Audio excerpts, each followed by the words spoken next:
मेरा कहानी को सुनिएगा। बोलते हैं ना कि महाकुंभ प्रयागराज में मेला लगा था, तो ये कलयुग का कहानी है। महाकुंभ प्रयागराज में मेला लगा था, तो वहाँ सबको नहाने जाते हैं। तो एक भक्त जाके और नारद जी से पूछने लगे कि हे नारद जी, महाकुंभ प्रयागराज में ऐसा क्या है कि सब कोई जाते हैं, धर्म स्थान मानते हैं, ऐसा क्या है? और सुनते हैं ना कि साधु संत का ही ज्यादा मेला लगता है, तो साधु संत में क्या गुण है और कैसे कैसे मेला का शुरुआत हुआ? ऐसे भक्त पूछ लगे नारद से। तो नारद जी क्या बोले कि तुम चल जाओ महाकुंभ, सब साधु नहाने आएंगे ना, तो हाँ, जो साधु नहा धोआ के जो पर्वत चल जाएगा और जहाँ जाके वहाँ ध्यान करेगा, उस साधु से पूछना हो कि यहाँ महाकुंभ में नहा के और यहाँ आए, कुछ गुण साधु आपको तुमको बता देंगे। ऐसे नारद बोले। तो क्या किया वो भक्त, वो नहा धोआ के नहाया, फिर देखा उसके साथ एक साधु नहाया। बोले साधु कहाँ तक जाएगा, हम देखेंगे। साधु जाने लगे पहाड़, जाने लगे पर्वतों की ओर। तब वो क्या किया, भक्त चल गया वहाँ और जाके देखा, भक्त देखा कि साधु अपना वहाँ आसन लगा के और ध्यान में बैठने लगे।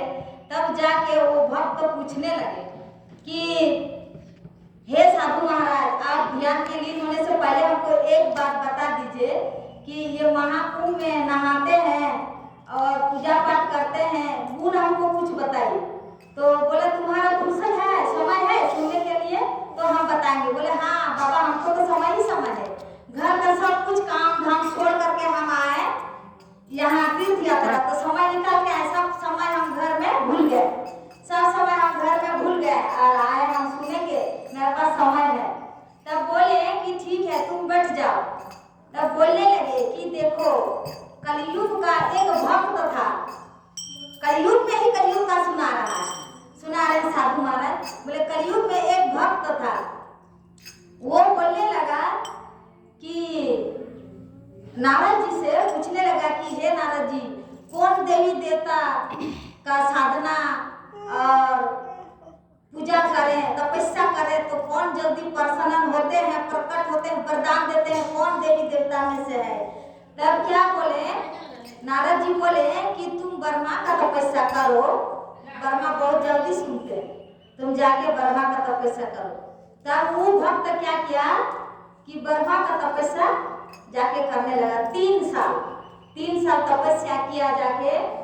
तब 3 साल के बाद ब्रह्मा जी आए, तब दर्शन दिए। तब बोले कि तुम क्या मांगता है मांगो। तब क्या बोला भक्त कि हमें कुछ नहीं चाहिए ब्रह्मा जी, आप दर्शन दे दिए, हम तो देख रहे थे कि कौन देवता जल्दी आते हैं, तो इसीलिए हम आपका दर्शन मिल गया, हमको कुछ नहीं चाहिए। तो ब्रह्मा जी क्या बोले कि क्यों नहीं चाहिए, तुम हमसे मांगो, 3 वरदान हम देंगे। क्या हम वरदान नहीं दे सकते? बाबा भोलेनाथ ही दे सकते हैं, विष्णु भगवान विष्णु ही दे सकते हैं, हम वरदान नहीं दे सकते? हम भी देंगे, तुम मांग के देखो। तुम 3 साल तपस्या किया तो हम 3 वरदान तुमको जरूर देंगे। तब बोले कि ठीक है, भक्त बोले कि ठीक है, जब आप दे रहे हैं तो दीजिए। तो बोला मांगो। तब बोला भक्त बोला कि पहला वरदान कि हमको अच्छा से सुंदर लड़की से ब्याह हो जाए और मेरा घर महल बन जाए।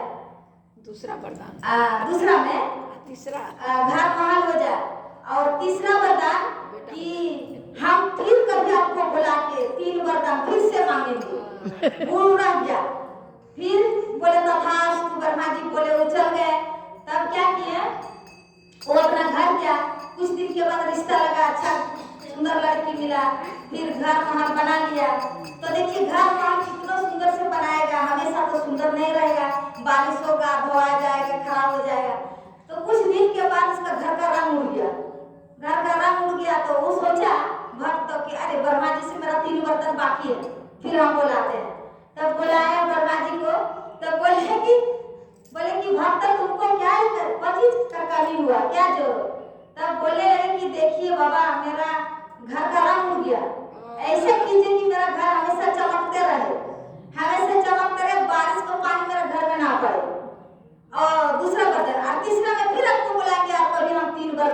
ले सकते हैं। तब बोले ब्रह्मा जी तथास्तु। बस उसका घर ऐसे ही जैसे वरदान दिए वैसे ही रहने लगा।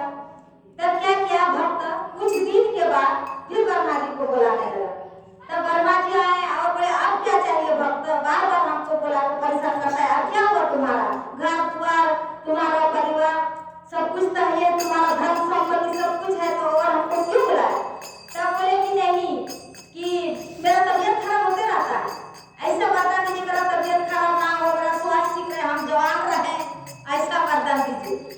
पहला में मेरा तबीयत कभी ना खराब हो, और दूसरा में हम जवान रहे, और तीसरा में फिर कभी हम बुला के आपको वरदान हम मांग सकते हैं, 3 वरदान।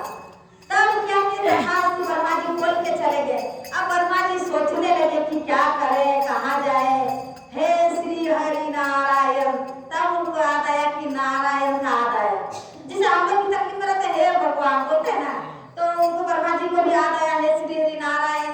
अब क्या करें, हम तो तंग हो गए, कैसा भक्त के पल्ला में पड़ गए कि हमको बार बार बुलाते रहता है, 2 वरदान मांगिए और एक रखता है फिर दोबारा बुलाने के लिए, 3 वरदान मांगने के लिए। तब सोचने लगे, तो वहाँ जैसे नारायण का नाम लिए श्री हरि नारायण का विष्णु को। तब विष्णु जी आए प्रकट कर बोले क्या हुआ ब्रह्मा जी, किस लिए हमको याद किए। तो बोले हे नारायण क्या बोले, हम बहुत बड़ा संकट में पड़ गए हैं, हम ऐसा भक्त को वरदान दे दिए, वो तो मेरा पीछे ही पड़ गया, उसको 2 वरदान मांग के एक फिर 3 वरदान मांगने के लिए हमको छोड़ देते हैं। अब हम उसको कैसे पूरा करें, हमको बार बार जाना पड़ता है, तो आप भी हमको बचाइए, आप भी हमको बचाइए। तब क्या बोले श्री हरि भगवान नारायण बोले कि ठीक है आपको हम बचाएंगे, आप चिंता मत कीजिए, आपका काम हम कर देंगे। तब क्या किए, ब्रह्मा जी को थोड़ा राहत मिला कि अब भगवान विष्णु पर ताकि बात चल गया तो वो जरूर संभाल लेंगे।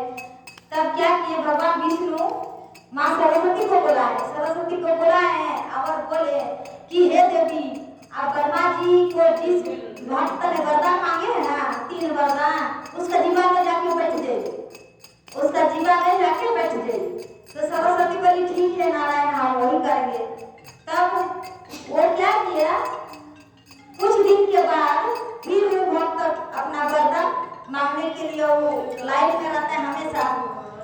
तो कुछ दिन के बाद फिर ब्रह्मा जी को बुलाए और वरदान मांगने लगे।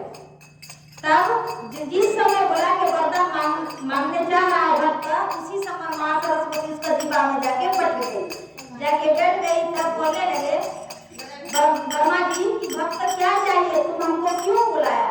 तब बोले कि हे भगवान ब्रह्मा जी हमको कुछ नहीं चाहिए, धन संपत्ति हमको कुछ नहीं चाहिए।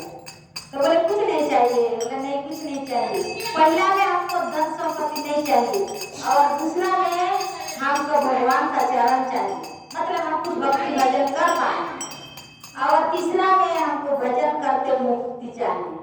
तब ब्रह्मा जी बोले तथास्तु।